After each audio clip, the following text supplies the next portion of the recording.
It's important that you have another man in your life that you're being open and honest with. Why? Because a man knows how a man thinks. You also mentioned that this is a major contributor to divorce.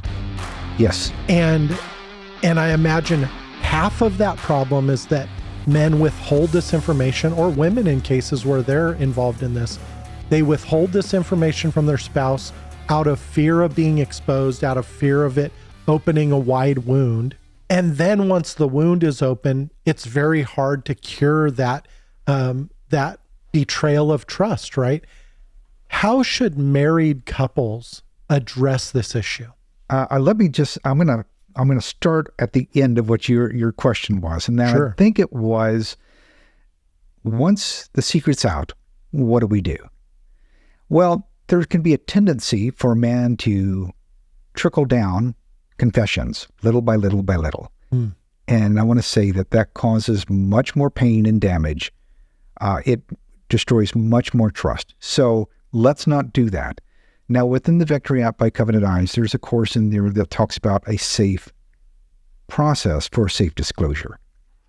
And that allows full disclosure in a safe way that prepares all the hearts involved, right? And so rather than dissecting that full process, I encourage you to go check that out in the Victory App by Covenant Eyes. All of those courses are counselor reviewed. So it's not just like we're giving you some advice. This specific advice is actually written by a counselor. Now, let me go through the first part of that question. And Sure. that first part of the question was, you're a man and you're thinking, is this pornography use really impacting my marriage? And how is it impacting her or what I'm doing? Well, it does some of these things on a very practical level. You actually train your brain to crave pornography and pornified thoughts while you're having sex with your spouse. That's why would you need any other thought or brain in your brain to make you want to either reach orgasm or etc. Right. As men grow older, sometimes they find that, in their 40s, etc., they might begin to discover that, hey, I'm having some struggles in the bedroom. Well, they've actually begun training their brain to possibly, and even people in their 20s, maybe train their brain to be more excited by pornography than they are with their spouse. And so some men will I'm not sure why I was struggling. And so they go to pornography to see if all the plumbing is working. And, oh, wow, that seems to be working. So what else is, why, I don't know why I struggled the other night. Well, maybe it's because you've been training your brain for pornography rather than for your spouse. Wow. So let me ask you the inverse of this question. Yeah. I know that you suggest in the book that more sex with your spouse isn't a cure for this problem. Can you explain that a little bit?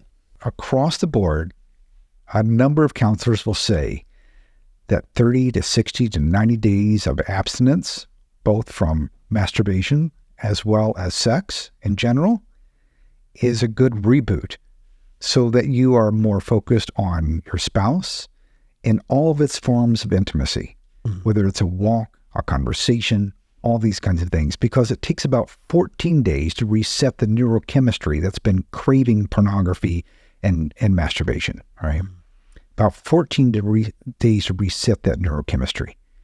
It takes about 30 days just to begin gaining confidence that maybe I can live without pornography. It takes about 90 days to begin really understanding what is real intimacy. Because often as men, we've equated love with sex, that intimacy is sex, that I can't really live without sex. In fact, my brain or my mind or my stability as a person might be compromised if I'm not having sex or acting out with pornography. Wow. We've really corrupted our brain in that way. Right. The truth is, we can live without sex. We can't live without food. but we are sexual beings. And what I've heard counselors say several times is that, we need food to live. We are sexual beings. But these are things that, unlike alcohol or drugs that can be removed, we are going to continue to need food, and we are sexual beings. Mm. So these things need to be redeemed, renewed, reformed, tempered. And so if you decide to take this 30 days of abstinence, let your spouse know that, hey, I'm wanting to reset my intimacy with you. Paul even talks about this, taking a break from sex, but do that with your spouse, and so that you can draw closer to Christ. Well, this is just a process to do more of that. So I want to ask you then I think this is a hard question, honestly. Yeah. Is it appropriate for us as men to put our wives into a situation where they are called upon to be the therapist, essentially, or the accountability partner in this recovery? I really don't believe that a spouse, a wife, should ever be the accountability partner. Now, she gets to know as much as she wants to know. Mm-hmm. But it's important that you have another man in your life that you're being open and honest with. Why? Because a man knows how a man thinks. Also, when you dive deeper into how you've used pornography in the past, how you're triggered, what kinds of things drive you to pornography, you need to be really open and thoughtful about that. And another guy can carry that burden with you. But when you are drawing that out to your spouse, they can internalize it. It can just be so impactful. It's more weight than they should carry. They may want to be your cop, where they're, hey, are you acting out? What's going on? Or they may want to be your caretaker. And now they're trying not just be a mom to your kids, they're trying to be a mom to you. And oh my goodness, that's just too much burden to carry. Yeah. It reminds me of a time when some years ago, it's been almost 2 decades ago, I remember looking over my wife's shoulder at a Covenant report. And at that time, they came by email. And I saw that she didn't open it. And I said, "Did you ever look at those?"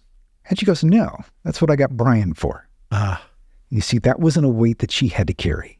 She knew another man that she trusted to hold me accountable, to talk to me more deeply, and help me grow.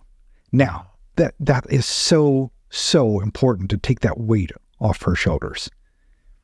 But she always gets to say, and who your ally should be. Yeah. Because it might be that I could say, hey, how about Jimmy?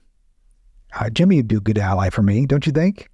And she goes, "No way. Jimmy is the biggest good old boy. He's going to let you get off scot-free." Mm. And I said, "Well, what about Brian?" "Oh yeah, Brian's good.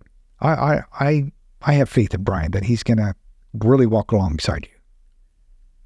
Now you've provided reassurance for her, and she can go and ask Brian, "Hey, how's Sam doing? Right. Is he doing okay? Is he meeting with you? Is he actually calling you? Is he checking in?" Yeah. See, that's important. This episode of Rapid Response was brought to you by CTC Math. Visit them at ctcmath.com today.